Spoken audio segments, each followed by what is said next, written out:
All right. Ellen, you want to start us off? Sure. Hi, everyone. We are glad you are here. So my name is Ellen Zwarnstein. I have the honor of directing the Michigan Center for Civic Education, which oversees some of the programs that we'll talk about here today. And also here are people who are our mentor teachers who make the programs happen, and they'll introduce themselves as well. So that leaves me.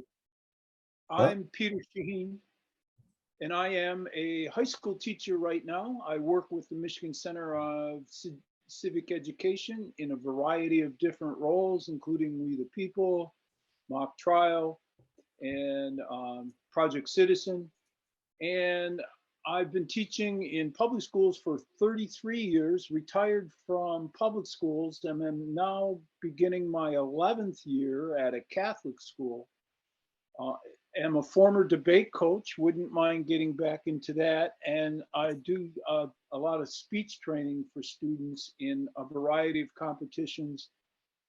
And I think the idea of forming coalitions with all sorts of groups, like the American Legion and the Veterans for Foreign Wars, and their speech contests and their civic projects is a great idea.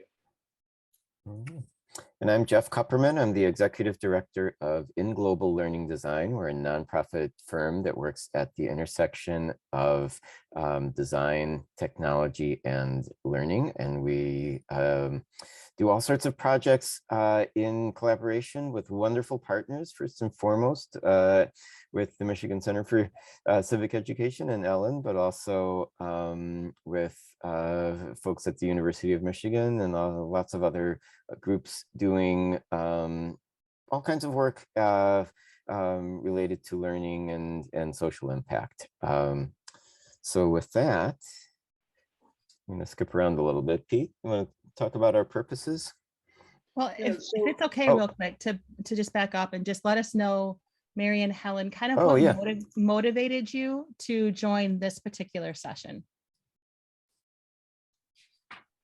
Anything in particular you want out of our time together?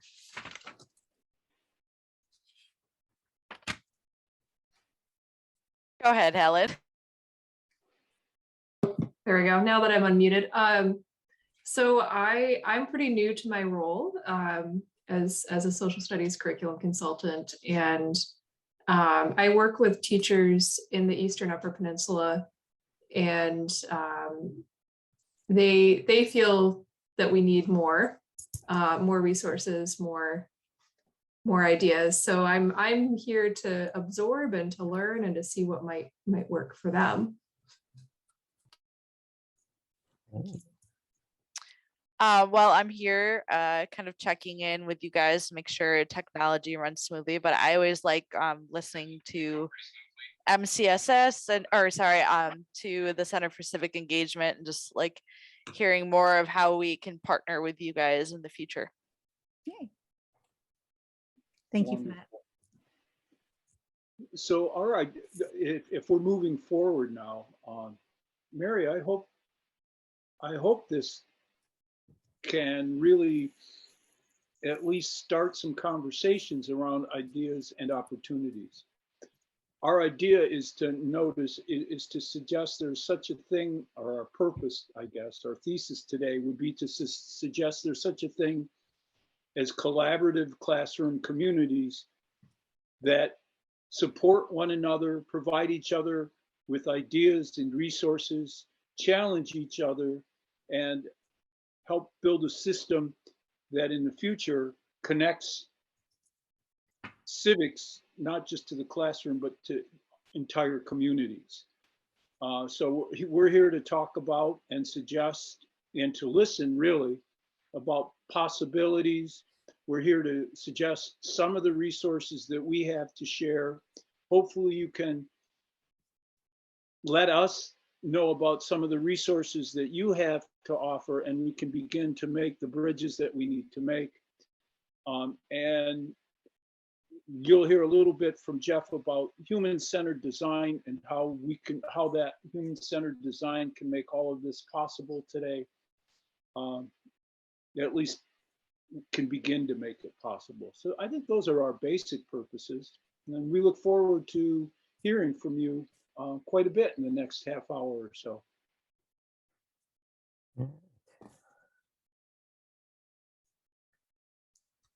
Ellen, you want to take us through some norms, talk about why we're doing Yes, this? let me get my screens all figured out here. So what's happening, Yeah. but you got it.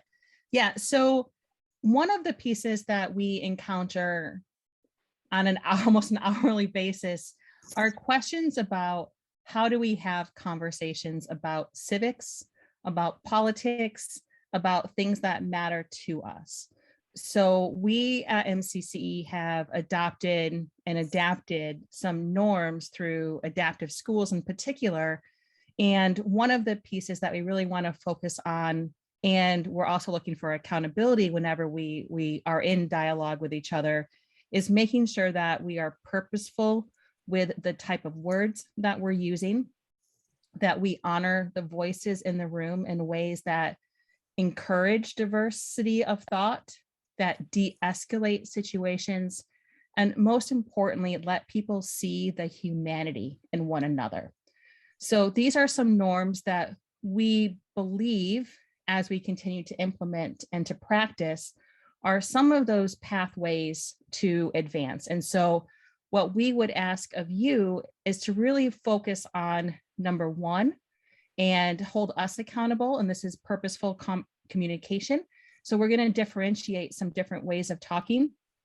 And a lot of schools and districts have been reaching, and ISDs have been reaching out to us lately to kind of help them, both in terms of their administration, in terms of their building leadership, and also their classroom teachers about what are protocols, what are norms that we can use to de-escalate the conversation so that we can have the purposeful conversations around civic literacies.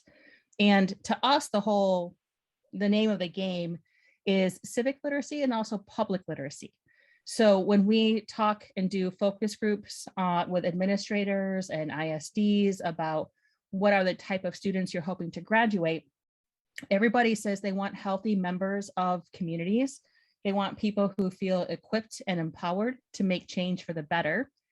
And then the follow-up question is always, so how does your curriculum set your students up for that success?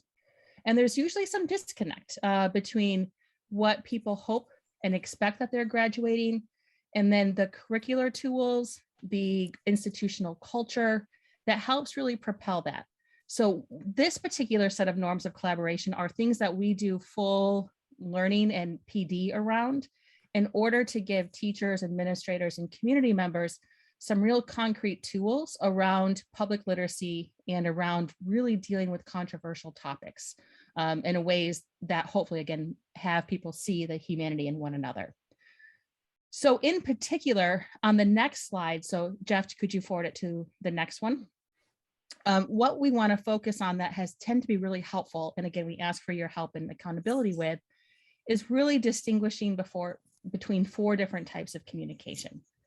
Discovery, that's taking a pause to do some internal reflection about what our own beliefs are, and kind of also figuring out what are the borders and the boundaries about what we're comfortable talking about and starting to do some of that internal work around those different topics.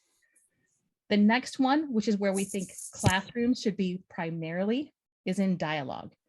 And that is our goal for tonight. And that is to really help keep us anchored in creating shared understanding.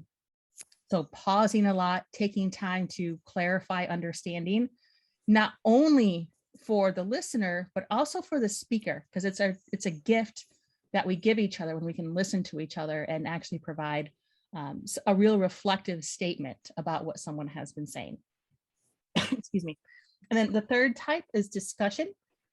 This word, along with the word debate, often get used in ways that are unintentionally really debilitating for conversations. So discussion is really meant for when people are together and trying to make a decision about a particular issue. And this is really public literacy when you're talking about what kind of reform or changes are you looking for, but very specific to making a decision as a group.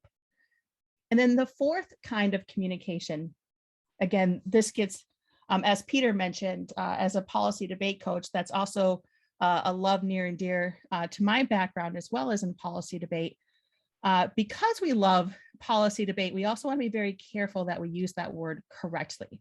Because when used incorrectly, it kind of creates an us versus them sort of feeling, where if you have a debate, there's one side, there's another side, there's no right or wrong, there's no gray area in between. So debate we save for context, meaning it is a performance of argument, which is to be judged by an external audience. And so one of the things that we have found really helpful when talking about controversial issues and civic literacies is to really be intentional about the type of language that we're using, because it does create very specific outcomes. So for today, we are asking for you to hold us accountable. You'll see us, the three of us, hold each other accountable as well, for really staying in that dialogue purpose.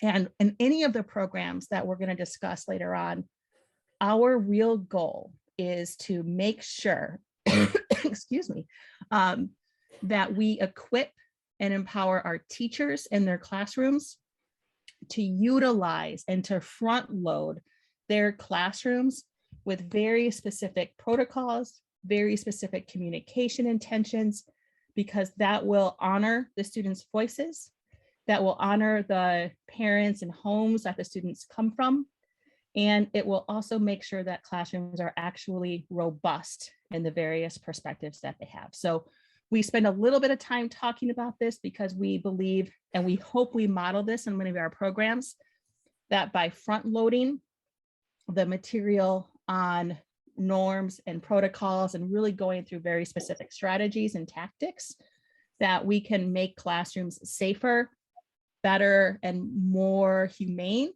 and increase the amount of rigorous learning that can occur in the classrooms. So that's those pieces. So all of that, this is, and this is, goes with everything that Ellen just said, but kind of formalizes it in a vision and mission. The MCCE is about active and informed engagement in the practice of democracy, and what that means can be a lot of different things, and that comes out through our programs. We'll talk about that in a moment. But one thing that we want to emphasize is that there's a two-pronged, there's the two big audiences for MCCE, civic education. So reaching, developing and running and managing programs that reach students, but also helping educators in their own learning. So civic education and professional learning. And then we would add to that, ultimately, the goal is to engage with the community, create a more equitable society, a more dynamic civic life for the whole community. So students, teachers, and the community. So an undercurrent through all of this work is that it has to start with the needs of the people that we're serving. And that can be, again, that can be the students, that can be teachers, that can be the community itself.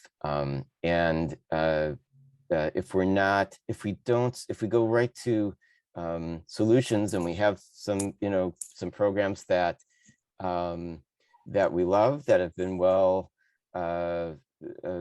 tested throughout the years, but if we don't go back and think about the needs of our community, then we're not. We don't know if we're even working on the right problem. So we would like you to join us in just a little exercise to uncover your needs. And I'll put a link in the chat right now. And we'd like you to click on that link, go to that page, and put in as many words or phrases as you can think of that answer, that describe the state of civic education today. And of course, there's no wrong answer, whatever comes to mind. And if you, I think there are 8 slots, and if you have more than 8, by all means, just submit and reload again, and then put in more words. And Ellen and Pete, let's and I will do the same. Let's put in our own, and then we'll see what the results are. So let's take I don't know, 43 seconds, and put in as many words as you can. And welcome, Oh, Lydia. and I'm gonna pause my screen just for a moment.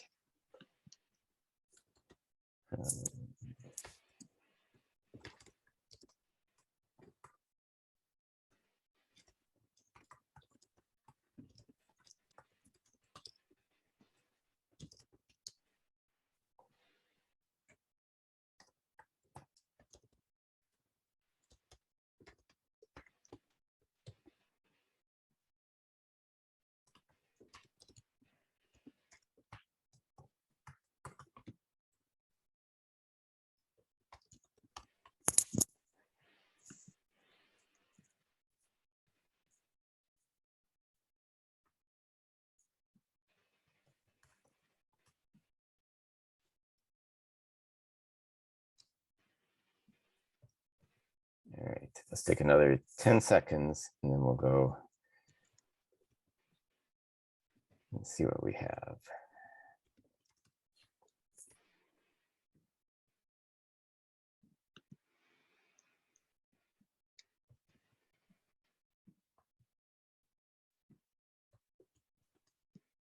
All right, so I'm going to resume sharing. And all of your words have been, oops. Here's our, yes, here we go.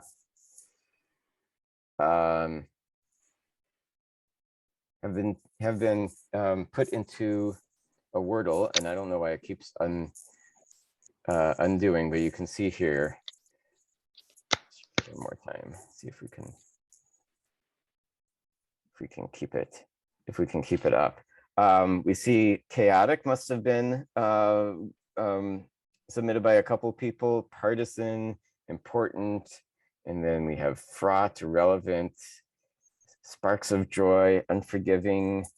Helen or Mary or Lydia, if you managed to get some words in, or even if you didn't, would you like to explain some of the 1 or 2 words, or that either that you put in or that struck you in this Wordle? I was trying to come up with a single word for different in every state, but I was like, there's not one word. But for me, the thing I keep thinking of, and I think a lot of this hits to it, right, is like, depending on where you are in the country, civics education's in a different place. I had a similar sentiment to Lydia. I put divisive, which is kind of along the side there, but it's essential, but it's also something that doesn't really, it's hard to bring people together around because they all have an opinion about how it should go or what should be taught. Mm-hmm. I thought it was important to note that it is so relevant right now because it is being discussed a lot, you know, in various groups of people, including legislators, and, you know, which is sometimes frustrating, but also an opportunity, you know, that we finally have civic education like on the forefront. How can we capitalize that and that? How can we use that and leverage it to really get the message across about the importance of it to various groups of people? And there's lots of funding now for it too, just because of a lot of what's been going on. A lot of people are funding civic education more. And welcome, Marcia. As you may be able to see on your screen, we just created a Wordle around the question, what words describe the state of civic education today? So, Hi, Marcia. welcome. Good evening, everyone. Thank you. I'm just leaving a PD and jumping in here. I could not come and support my BFF. So I am here to support, and I see Lydia. So I see some really great people in here. And yeah, chaotic is chaotic, and yeah, I'm with you there. Ellen or Pete, any comments or things you might have I'd noticed? like to hear some more. I agree that life right now is frustrating and chaotic and hard to come to grips with. I'd like to hear about some of those frustrations people are facing right now. What are they feeling about their role as, I don't know, are we as teachers somehow peacemakers or meaning makers at the very least? How do we feel? What are our big frustrations when we look at something like this? So if you don't mind me just jumping in as the person who came in last, I think the frustration is we talk in our groups, but we don't really get to hear what our students are saying, right? Not really. They're getting information and being bombarded with a lot of fantasy because they like to live in other people's reality. So they have this false sense of reality. A lot of things that are going on, they really fall for it's not true. You hear that with COVID, you hear that with Trump and the you just hear it with so much. And I think until we start shaking trees a little harder, and really getting students to look at the fruit that's falling and seeing that it's real fruit, it's real stuff that's happening, taking students outside of their comfort zone, taking ourselves out of our comfort zone. Civics is going to continue to be chaotic. One of the good things, and I'm going to do an advertisement here, but one of the really good things about both mock trial and Michigan Youth in Government is that it puts students right there. So you're seeing things in real time and you're creating bills, you're actually talking to judges, and it's giving you a whole nother layer of the realities of how crazy the world is and is getting with Facebook and Instagram and TikTok and parents who have their ideologies that they throw at you. So that's where my frustration comes. We're not allowing students to really use their voice. We're throwing things at them because a lot of grown-ups are not using their voice because they're listening to what's being thrown at them. So that's my 15 cents worth. Thank you, Marcia. And it looks like Tom is joining us right now. Welcome, Tom. Hi, Tom. Yeah, one of the words that was in big letters that was prompted my soapbox in particular is around the word partisan. And I think that so often we confuse partisan with political, and that we kind of misuse some of those words sometimes. So that it's partisan, right, is kind of a particular, I don't know, like the canary miners kind of analogy, that when we call civic education partisan or we perceive it as partisan, then we are in trouble. Mm-hmm. Yeah. And you see it that way? I would ask people see it that way. I would imagine the person that put partisan might see it that way. If anybody wants to speak to that, please do so.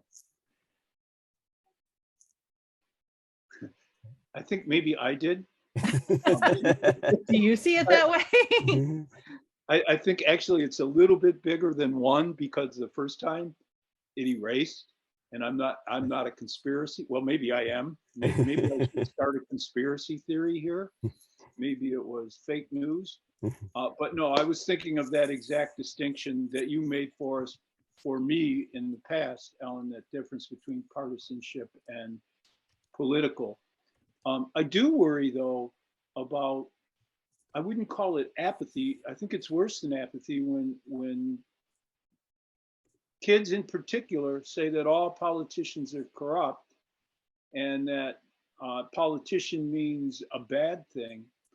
And so it suggests that it's bad to be civically engaged, because I don't know, can you be civically engaged and not be a politician in some form or another?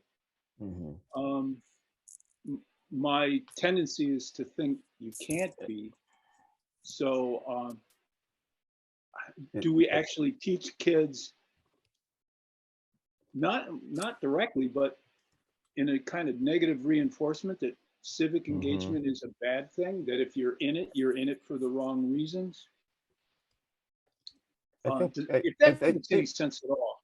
no, I think it sounds like what you're saying is maybe politicians have given politics a bad name, and the way and I'm thinking of what Marcia was saying, and one of the things I'm hearing, or in one of the things I'm thinking is that we think of engaging in politics as getting my voice heard, right? And talking, and politicians sort of reinforce that idea that it's all about talking, getting your voice out there.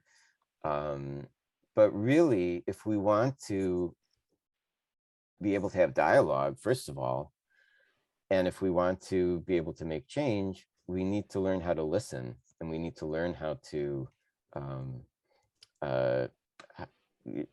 how to connect with others. And if we're doing that well, then I think it's not what Marcia said, this kind of it's not true attitude has to change, because if you're taking the other person seriously and they're saying something that doesn't go with your worldview, then you can't just dismiss it. You can't just say it's not true. I'm going to believe what I'm just going to talk.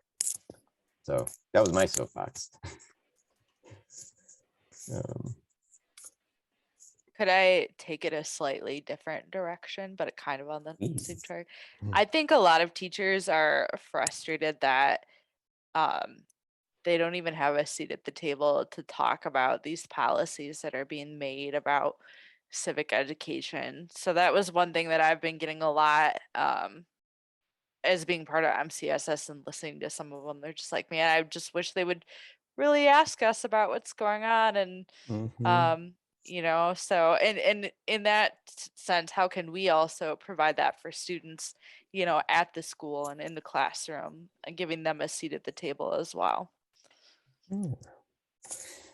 So you're really suggesting that there is a huge disconnect between classroom practice and classroom needs compared to those that are Yeah.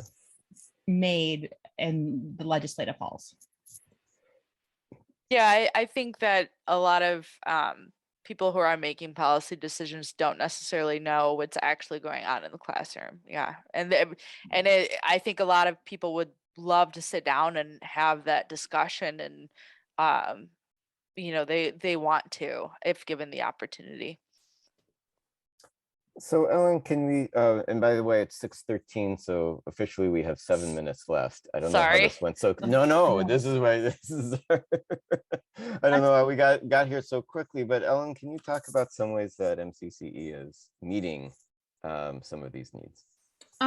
Yeah, so in particular, if you could go to the next slide, let's talk about some of the programs that we provide. And again, we're really trying to be about collaboration. And these are programs that exist, but we're always trying to innovate and make them better and partner along everything along these lines. So in particular, MCCE tries to work on curricular aspects, and that's K-12 with We the People. That was something that Representative Meyer spoke about briefly in his keynote as well. He's an alum of that program and credits a lot of his interest to what he experienced just in a high school classroom.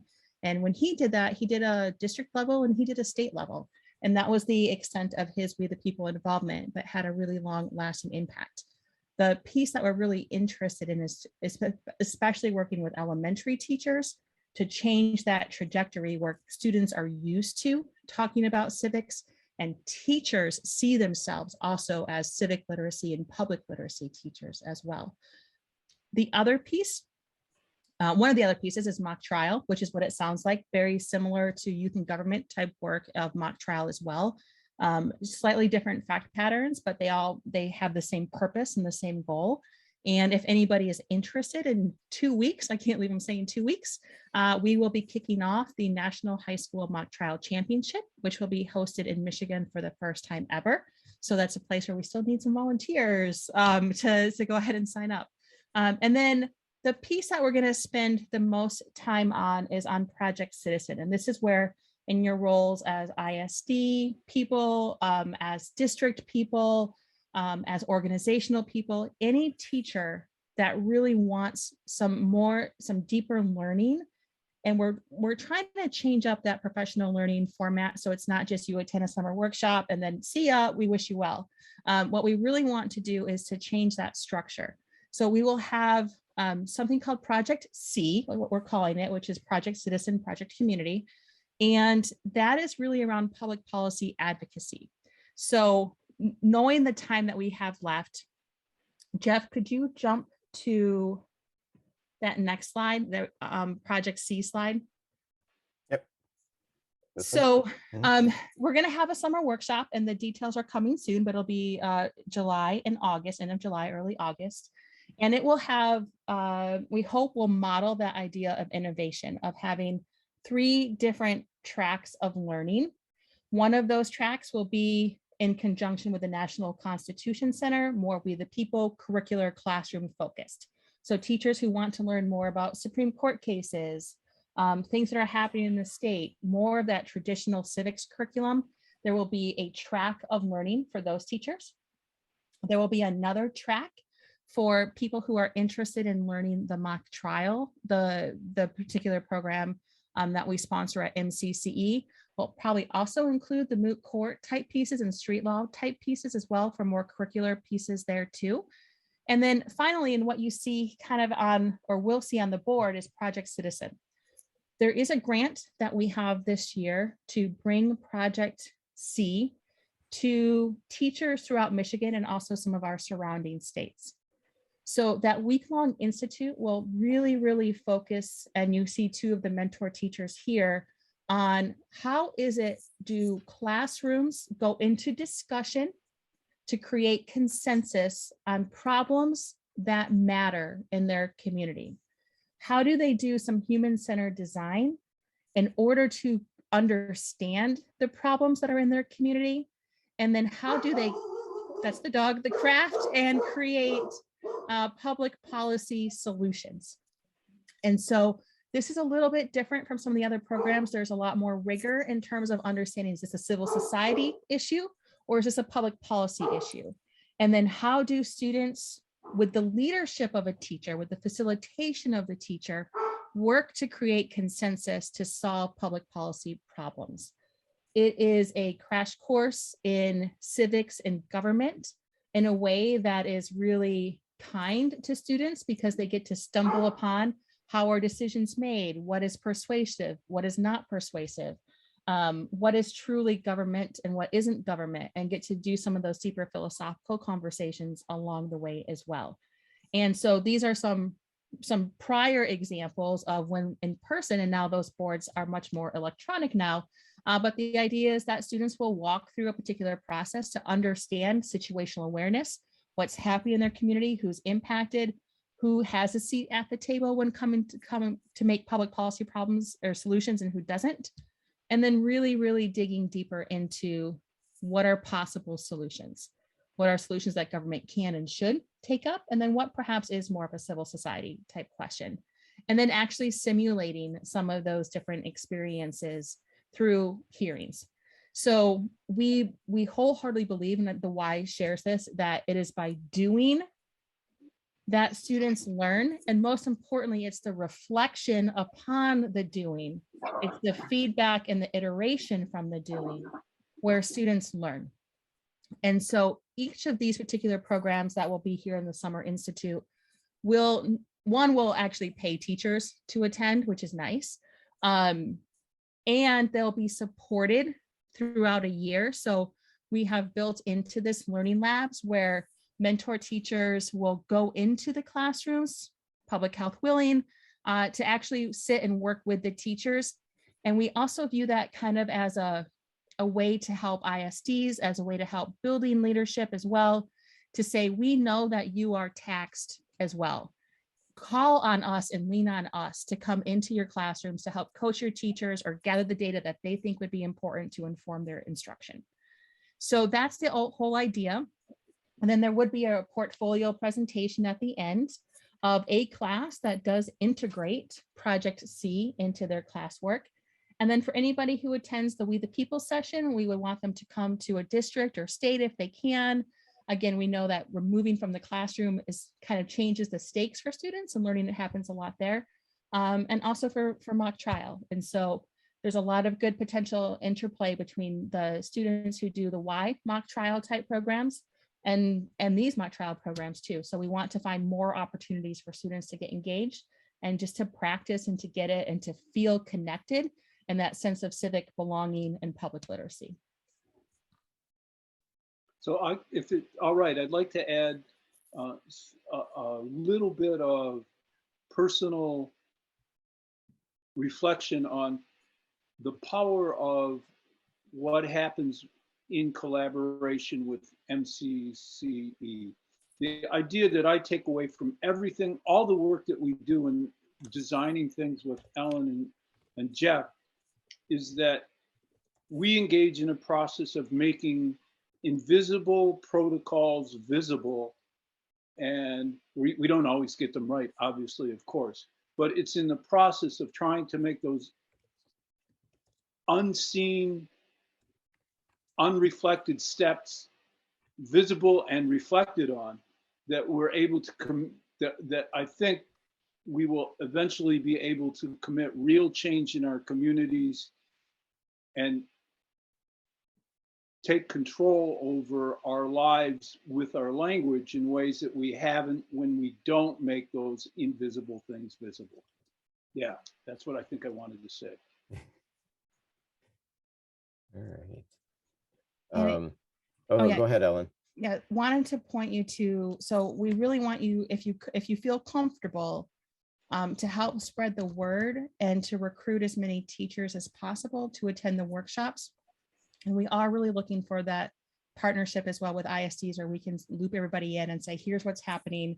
Here's how we create cultures of support around real civic education that is there. So there is a very clunky link to the flyer that is now in the chat. Jeff did a great job of making sure it wasn't clunky, which I just accidentally ignored.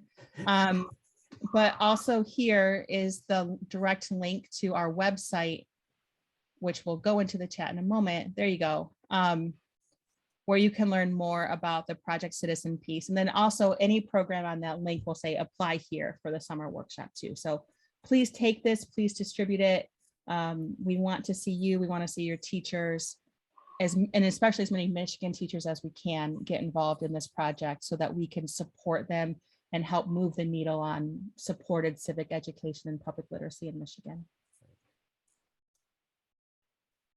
Were we supposed to go to 6:20 or 6:30? I think we We might just have have to be out by 6:30, so Okay. let's Yeah. open it up to Yeah. Questions, comments? Requests? Complaints?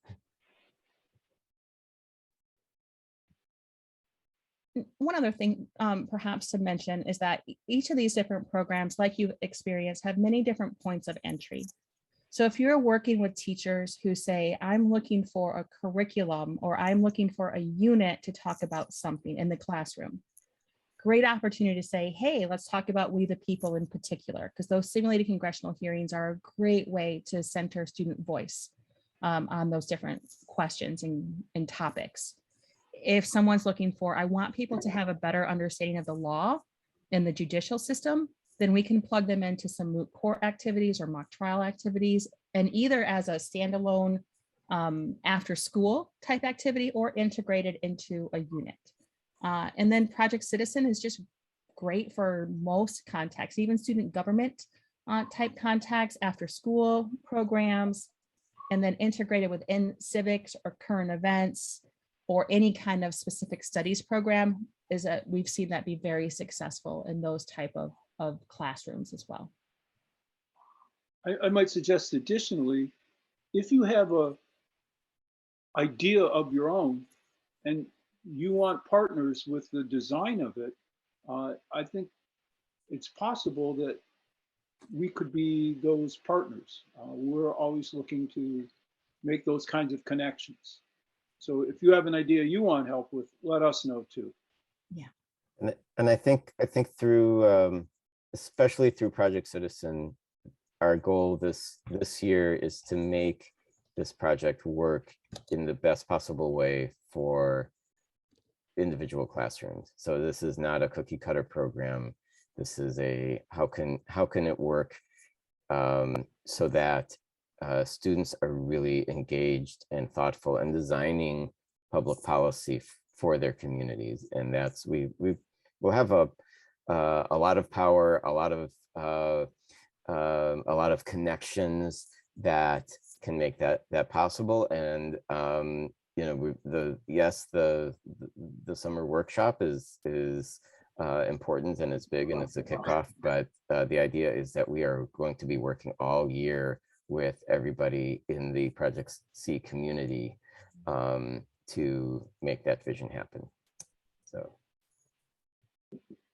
thoughts or questions or comments or what you're having for dinner? Or I want to elevate some of the work Marsha's doing in Detroit with civic literacy clubs too. So in particular, if there's work around voter education, voter outreach, those are some additional places where we can help connect schools with around voter education. In particular, there's something called the My School Votes Initiative in Michigan, which is a really great way to recognize schools who are registering the most youngest eligible voters to vote. Thank you for that. Super cool. So maybe we'll close with a pitch for a session that's coming up in, I think, 10 minutes. Ellen, do you want to pitch give a little pitch for the civics, or Lydia? Listen, if you want to talk more about how we come up with additional ideas about how to solve all those pain points on that first one, come to the My Civics Coalition presentation. We have more questions than answers. I'll tell you that right now. Awesome. I am going to be in that one and another one, so I might not be able to talk, which might be a good thing, but I'll be there. All right. Well, with that, we want to thank you all for being here. Reach out to us if we can be of help in any particular way. And if you can help inform us, we love that too. We love learning. So please let us know. And if it's workshops in your school, in your district, anything along those lines, we are right here with you. So let us know. Thanks so much for coming today.